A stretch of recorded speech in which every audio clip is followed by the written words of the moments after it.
샬롬 로주 읽어주는 제입니다. 5월 24일 금요일 로중입니다. 우리가 주님을 버리는 일은 결코 없을 것입니다. 여호수아 24장 16절. 시몬 베드로가 대답합니다. 주님, 우리가 어디로 가겠습니까? 당신에게 영원한 생명의 말씀이 있습니다.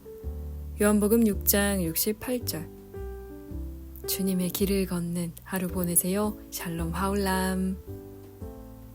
요한복음 6장은 예수님의 굉장히 외로웠을 모습을 이야기하고 있습니다.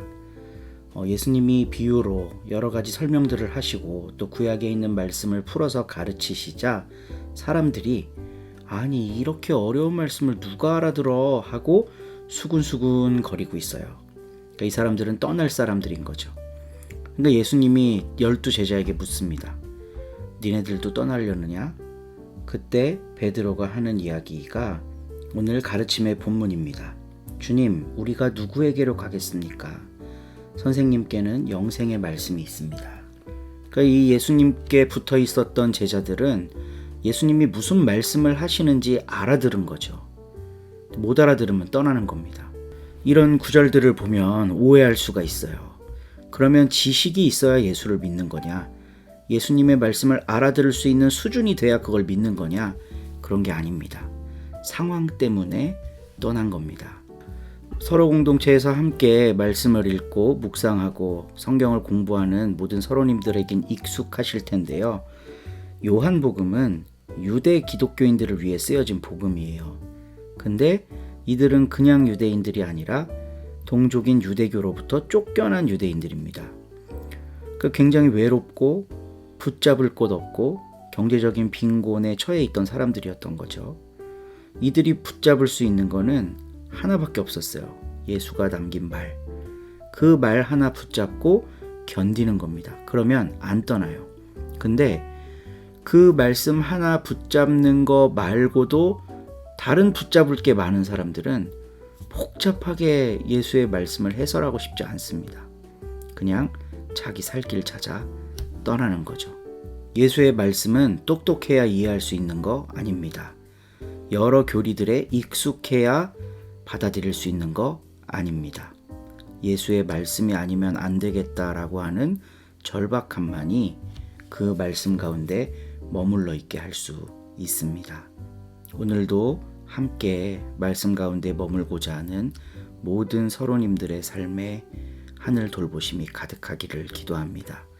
한 주간도 수고하셨습니다. 오늘도 좋은 하루 되세요. 2장. 여러분도 전에는 죄와 잘못을 저질러서 죽었던 사람들입니다. 여러분이 죄에 얽매여 있던 때에는 이 세상 풍조를 따라 살았고 허공을 다스리는 세력의 두목이 지시하는 대로 살았으며 오늘날 하느님을 거역하는 자들을 조종하는 악령의 지시대로 살았습니다.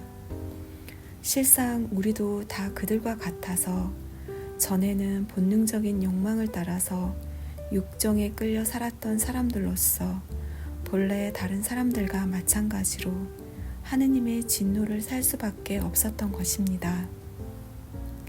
그러나 한없이 자비로우신 하느님께서는 그 크신 사랑으로 우리를 사랑하셔서 잘못을 저지르고 죽었던 우리를 그리스도와 함께 다시 살려주셨습니다. 여러분은 이렇듯 은총으로 구원을 받았습니다. 하느님께서는 우리를 그리스도 예수와 함께 살리셔서 하늘에서도 한 자리에 앉게 하여 주셨습니다. 하느님께서는 당신의 은총이 얼마나 풍성한지를 앞으로 올 모든 세대에 보여주시려고 그리스도 예수를 통하여 이렇게 우리에게 자비를 베풀어 주셨습니다. 여러분이 구원을 받은 것은 하느님의 은총을 입고 그리스도를 믿어서 된 것이지 여러분 자신의 힘으로 된 것이 아닙니다. 이 구원이야말로 하느님께서 주신 선물입니다. 이렇게 구원은 사람의 공로로 이루어지는 것이 아니기 때문에 아무도 자기 자랑을 할 수 없을 것입니다. 우리는 하느님의 작품입니다. 곧 하느님께서 미리 마련하신 대로 선한 생활을 하도록 그리스도 예수를 통해서 창조하신 작품입니다. 이방인으로 태어난 여러분, 지난날을 생각해 보십시오. 여러분은 단지 몸에다 사람의 손으로 행하는 할례를 받은 소위 할례자들로부터 할례 받지 않은 사람들이란 말을 들었습니다. 그때 여러분은 그리스도와는 아무 관계도 없었고 이스라엘 시민권도 없는 외국인으로서 약속의 계약에서 제외된 채 이 세상에서 희망도 하느님도 없이 살아온 사람들이었습니다. 이렇게 여러분이 전에는 하느님과 멀리 떨어져 있었지만 이제는 그리스도께서 피를 흘리심으로써 그리스도 예수로 말미암아 하느님과 가까워졌습니다. 그리스도야말로 우리의 평화이십니다.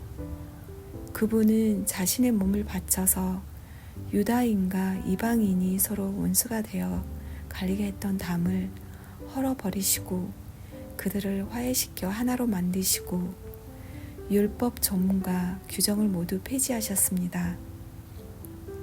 그리스도께서는 자신을 희생하여 유다인과 이방인을 하나의 새 민족으로 만들어 평화를 이룩하시고 또 십자가에서 죽으심으로써 둘을 한 몸으로 만드셔서 하느님과 화해시키시고 원수되었던 모든 요소를 없이 하셨습니다.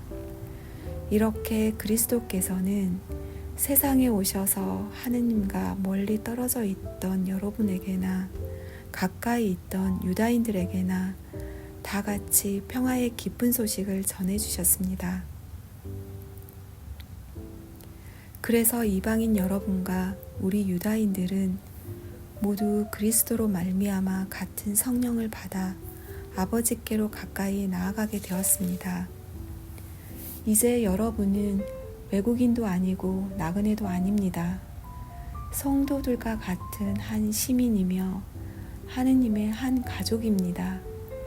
여러분이 건물이라면 그리스도께서는 그 건물의 가장 요긴한 모퉁이 돌이 되시며 사도들과 예언자들은 그 건물의 기초가 됩니다. 온 건물은 이 모퉁이 돌을 중심으로 서로 연결되고 점점 커져서 주님의 거룩한 성전이 됩니다. 여러분도 이 모퉁이 돌을 중심으로 함께 세워져서 신령한 하느님의 집이 되는 것입니다. 아멘.